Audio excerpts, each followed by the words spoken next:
Welcome to back to coaching में आपका स्वागत है। आज के वीडियो में राष्ट्रीय आय सह मेधा छात्रवृत्ति परीक्षा के लिए गणित सीरीज के अंतर्गत क्षेत्रमिति चैप्टर से क्वेश्चन नंबर 11 से डिस्कस करेंगे। इससे पहले के वीडियो में हम लोग क्षेत्रमिति चैप्टर से ही क्वेश्चन नंबर 1 से लेकर के क्वेश्चन नंबर 10 तक डिस्कस किए थे। क्लियर। आज हम लोग क्वेश्चन नंबर 11 से डिस्कस करेंगे। अगर आपने अभी तक क्वेश्चन नंबर 1 से लेकर के क्वेश्चन नंबर 10 तक का वीडियो नहीं देखे हैं तो चैनल के प्लेलिस्ट में या वीडियो के डिस्क्रिप्शन में लिंक दिया गया है, जाकर देख सकते हैं। अगर अभी तक आपने मेरे YouTube channel back to coaching को सब्सक्राइब नहीं किए हैं तो सब्सक्राइब कर लीजिए, क्योंकि यहाँ ऐसे ही ज्ञानवर्धक वीडियो लाता रहता हूँ। तो चलिए शुरू करते हैं क्वेश्चन नंबर 11 से। क्वेश्चन नंबर 11 दिया गया है, किसी वृत्त का व्यास 21 सेंटीमीटर है तो इसकी परिधि होगी। देखिए यहाँ पर परिधि के लिए फार्मूला क्या क्या होता है पहले वो देख लीजिए। तो परिधि बराबर होता है 2 पाई आर या फिर पाई डी। जब व्यास रहेगा तो ये वाला फार्मूला, और जब त्रिज्या रहेगा तब जो है 2 पाई आर वाला फार्मूला रखना है। ठीक। तो यहाँ पर क्या दिया गया है, व्यास दिया गया है तो दूसरा वाला फार्मूला रखना है। ठीक। यहाँ पर देखिए साइड में आपको एक वृत्त दिखता होगा। वृत्त में ये वाला जो रेखा जो दिखता है, ये वाला, ये केंद्र बिंदु से होकर जा रही है तो ये क्या है, व्यास है।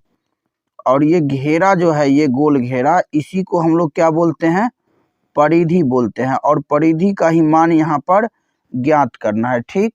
अब देखिए परिधि के लिए यहाँ पर फार्मूला क्या रखेंगे, तो पाई डी रखेंगे, क्योंकि यहाँ पर डी मतलब डायमीटर यानी कि व्यास का मान दिया गया है। तो देखिए यहाँ पर पाई का मान 22/7 होता है और डी का मान यहाँ पर दिया गया है 21। तो यहाँ पर हम लोग 21 रख देंगे। तो चलिए यहाँ पर हम लोग 21 रख देते हैं। 21, 7 का पहाड़ा 3 बार पढ़िएगा तो कितना होगा, 21। अब देखिए 22 को 3 से गुना करिएगा तो कितना हो जाएगा, 66, यानी कि 66 सेंटीमीटर होगा इसका आंसर। क्वेश्चन नंबर 11 का सही आंसर होगा विकल्प तीसरा, 66 सेंटीमीटर। यहीं पर अगर त्रिज्या रहता तो हम लोग पहला वाला सूत्र 2 पाई आर बैठाते। ठीक। अगला सवाल दिया गया है, सवाल नंबर 12, 2 पाई आर से मापी जाती है वृत्त का क्षेत्रफल, वृत्त की परिधि, वृत्त की त्रिज्या या वृत्त का चाप। तो देखिए यहाँ पर वृत्त का क्षेत्रफल के लिए फार्मूला होता है पाई आर स्क्वायर। वृत्त के परिधि के लिए फार्मूला होता है 2 पाई आर या फिर पाई डी। वृत्त के त्रिज्या के लिए फार्मूला होता है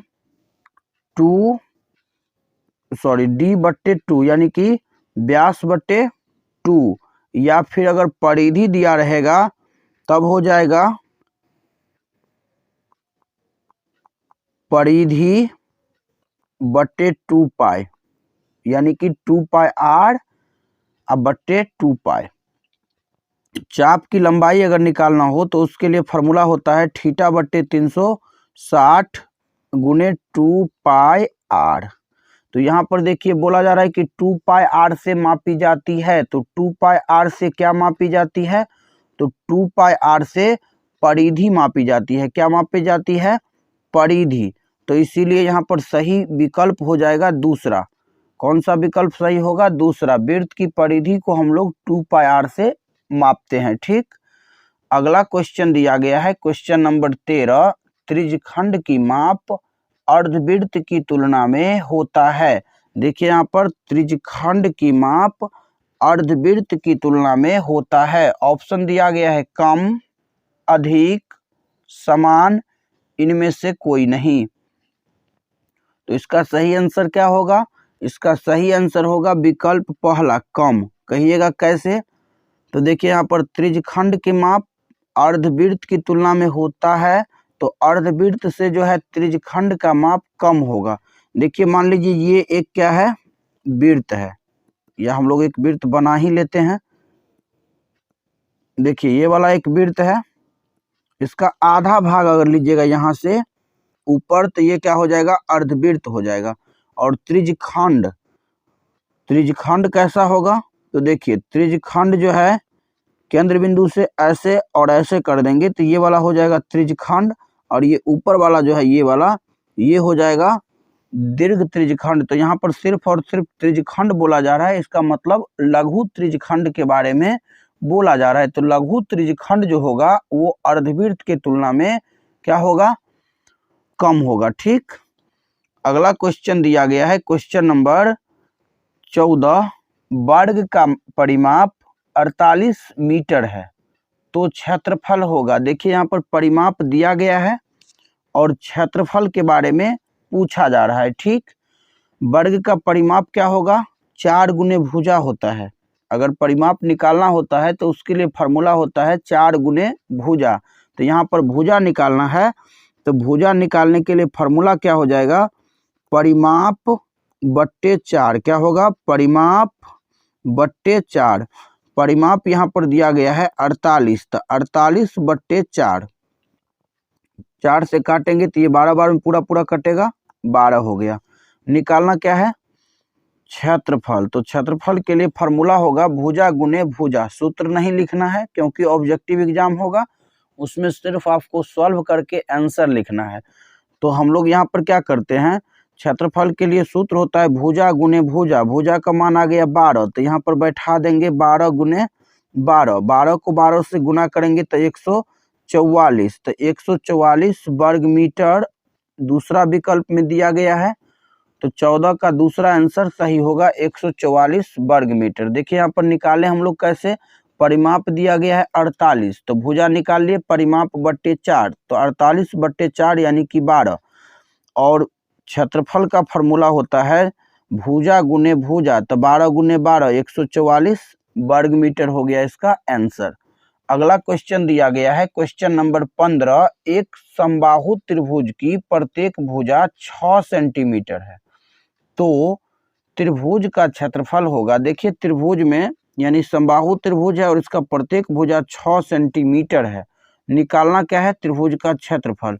तो समबाहु त्रिभुज का क्षेत्रफल क्या होता है, √3/4 गुने भुजा स्क्वायर। क्या होता है, √3/4 गुने भुजा स्क्वायर। तो भुजा स्क्वायर को हम लोग भुजा गुने भुजा भी लिख सकते हैं। ठीक, तो यहाँ पर √3/4 गुने भुजा स्क्वायर या भुजा गुने भुजा, तो 6 गुने 6। ठीक, अब देखिए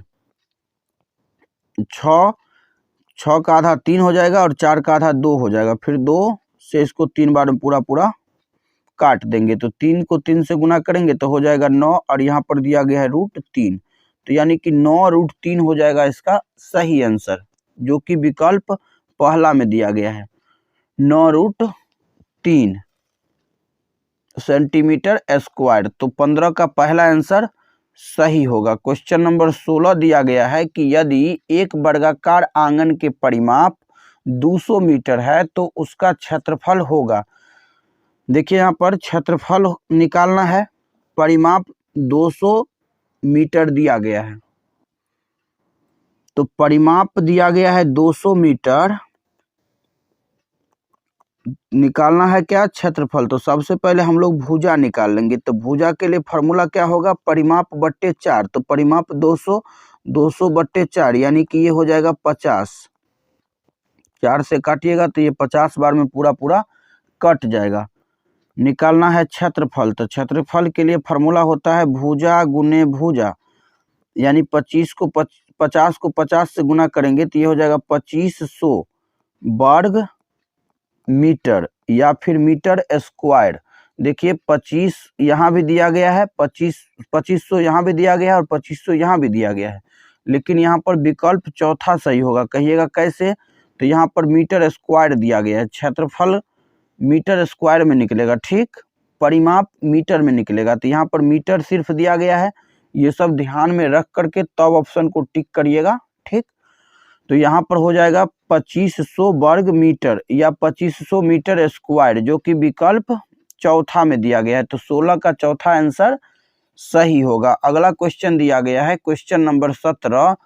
एक वर्ग का क्षेत्रफल 16 सेंटीमीटर लंबाई और 9 सेंटीमीटर चौड़ाई वाले आयत के क्षेत्रफल के बराबर है तो वर्ग का परिमाप होगा। देखिए इसको शॉर्ट में कैसे बनाइएगा, तो आयत का क्षेत्रफल और वर्ग का क्षेत्रफल दोनों क्या होगा, बराबर होगा। क्यों बराबर होगा, क्योंकि यहाँ स्पष्ट दिया गया है कि 16 सेंटीमीटर लंबाई और 9 सेंटीमीटर चौड़ाई वाला एक आयत का क्षेत्रफल जितना होगा उतना ही क्षेत्रफल एक वर्ग का होगा। ठीक, तो वर्ग का परिमाप क्या होगा, तो सबसे पहले हम लोग लिखेंगे क्षेत्रफल बराबर, तो वर्ग का क्षेत्रफल बराबर तो कितना हो जाएगा 16 गुने 9। कहिएगा कैसे, तो आयत के लिए फार्मूला क्या होगा, लंबाई गुने चौड़ाई। तो लंबाई दिया गया है 6 और चौड़ाई दिया गया है 9, तो 16 दिया गया है तो 16 गुने 9। लंबाई दिया गया है 16 और चौड़ाई दिया गया है 9, तो 16 को 9 से गुना करेंगे तो 144, तो 144 हो गया इसका क्षेत्रफल।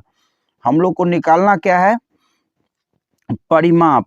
तो सबसे पहले भुजा निकाल लेंगे, तो भुजा बराबर वर्ग में क्या होता है, रूट अंडर क्षेत्रफल, तो रूट अंडर क्षेत्रफल कर दिए।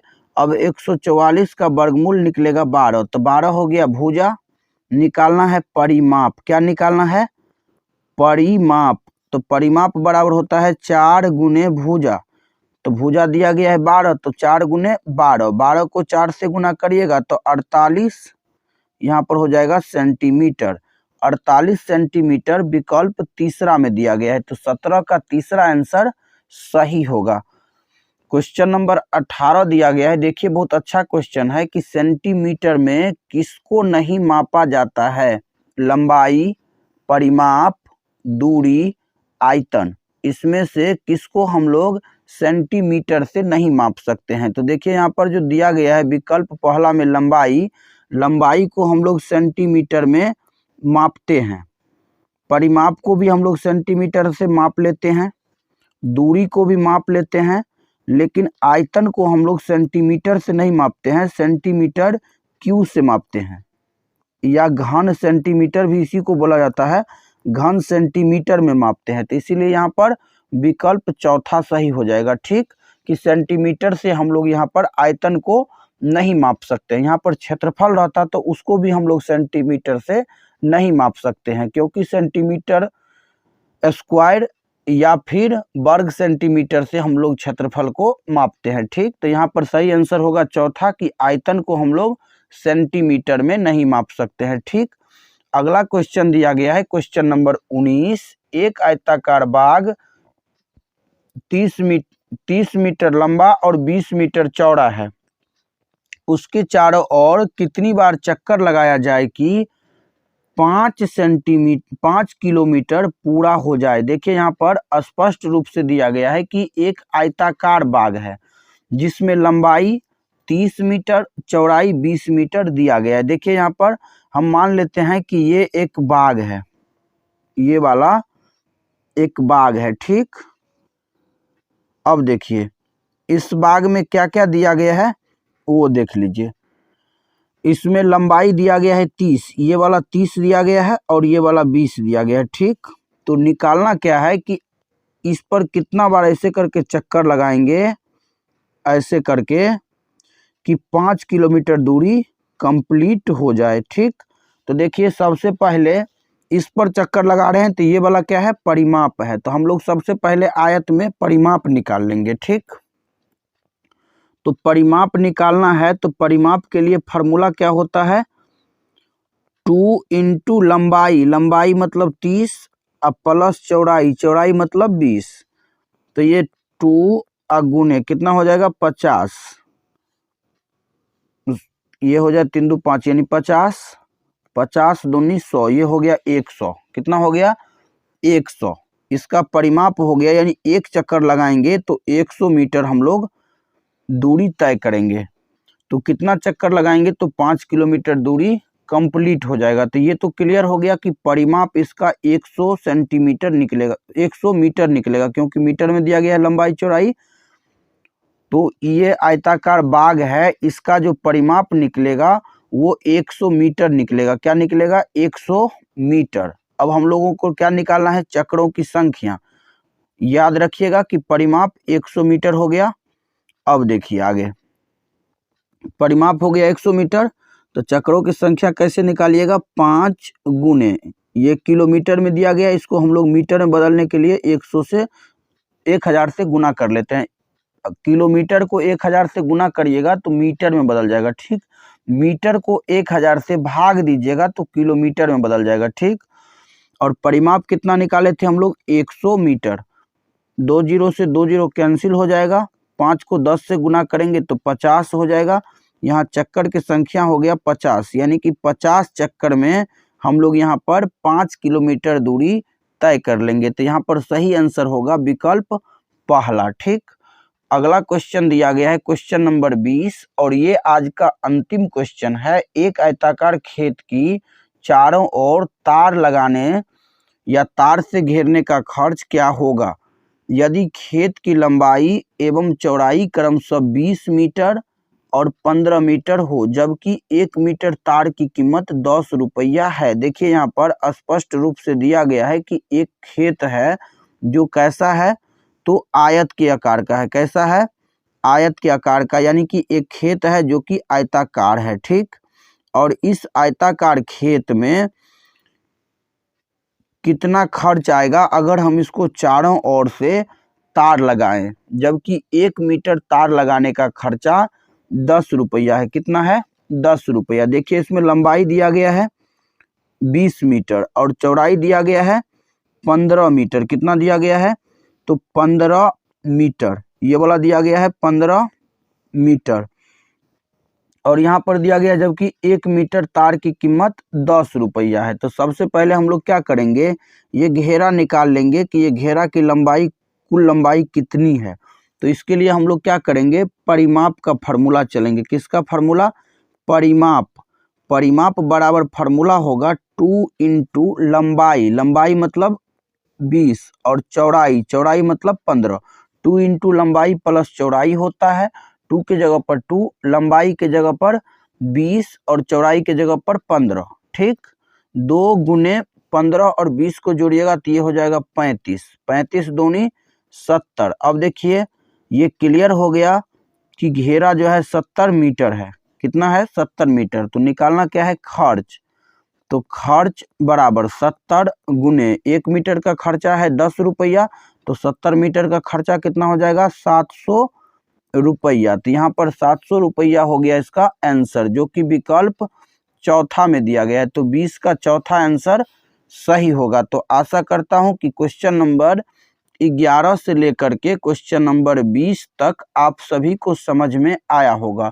तो वीडियो कैसा लगा कमेंट में जरूर बताइएगा। अगर वीडियो पसंद आया हो तो लाइक और शेयर जरूर करिएगा। अगर अभी तक चैनल को सब्सक्राइब नहीं किए हैं तो सब्सक्राइब कर लीजिए, क्योंकि यहाँ ऐसे ही ज्ञानवर्धक वीडियो लाता रहता हूँ। तो मिलते हैं अगले वीडियो में, तब तक के लिए जय हिंद, जय भारत।